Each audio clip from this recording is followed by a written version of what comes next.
Sir ये आपके कपड़े। अच्छा, कितने पैसे हो गए इसके? सर 200 रुपये।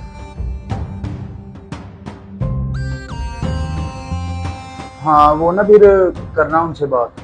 सर मैं यही कह रहा था कि सर एक बात बोलो, हाँ हाँ बोलो।